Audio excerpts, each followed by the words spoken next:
Bronco Studios in Oklahoma City. This is an OSU update with John Helsley. I'm Jenny Carlson. John, can we just get some Iowa State, Oklahoma State games like every third or fourth day, just for fun?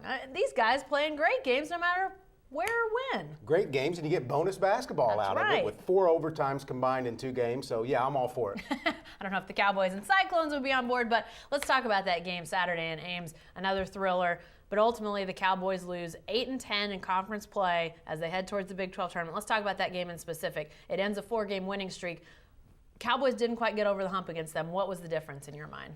Well, the difference in the end was free throw shooting. You know, they missed free throws at the end of the game. They missed free throws in overtime. You have a guy in Phil Forte at the line. You would want nobody in the Big 12 besides Phil Forte on the line right there. He misses 1 of 2, and it allows them to hit a 3-pointer, tie it, and force the overtime. Yeah, and uncharacteristic free throw misses too. So not a trend that you would say be worried about, right? No, in fact, during the winning streak, I think they had shot 81% from the line. Mm-hmm. So that was one of their strengths. They were able to close games out during that stretch, you know, make the free throws at the end of games, and even extend leads. All right, so 8-10 in the conference, as I mentioned. Is that good enough to get in the NCAA tournament? What are you hearing right now?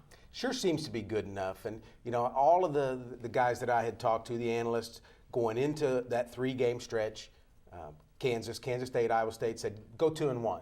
And even then, at that point, it looked like, you know, that's going to be a really tough test. They won 2 out front. You know, going to Iowa State, they were the underdog there. They were in position to win. It would have been a nice win. I don't think it hurts them at all. Probably looking like at an 8-9 seed, which is not ideal. You get the number 1 seed in second round if you win the opener. But you want to get in and do some damage. Definitely. Well, can they help themselves with the Big 12 tournament as the 8 seed in the Big 12?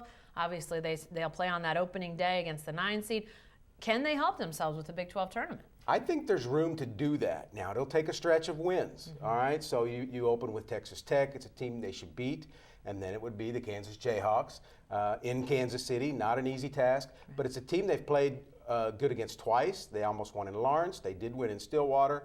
Don't know what Joel Embiid's status is with KU. So a very different team when he's not there. As we saw, they lost at West Virginia to close the regular season. They've got a chance. Get another win against KU on your resume, and things could definitely pop up. Now, obviously, this is a huge if, but if they make a little run in Kansas City, I mean, like we're talking 2 or 3 games winning, how high could they go? What's a reasonable ceiling on seeding in the NCAA tournament coming out of that Big 12 tournament? Well, if they would beat Kansas and maybe even win 1 more, I could see them maybe getting to a 7. If they won the tournament, maybe you could see them going a little bit higher. I don't know. Yeah. It's a very interesting team to try and analyze. They had a 7-game losing streak. They played 3 games without Marcus Smart, and yet they're a team that's going to be very dangerous. How the committee looks at all of that is going to be really interesting. That's why they're the committee and we're on the outside. Right. And we get to talk about it. All right, thanks, John. Be sure to stay with the best coverage team anywhere at newsok.com and every day in the Oklahoman.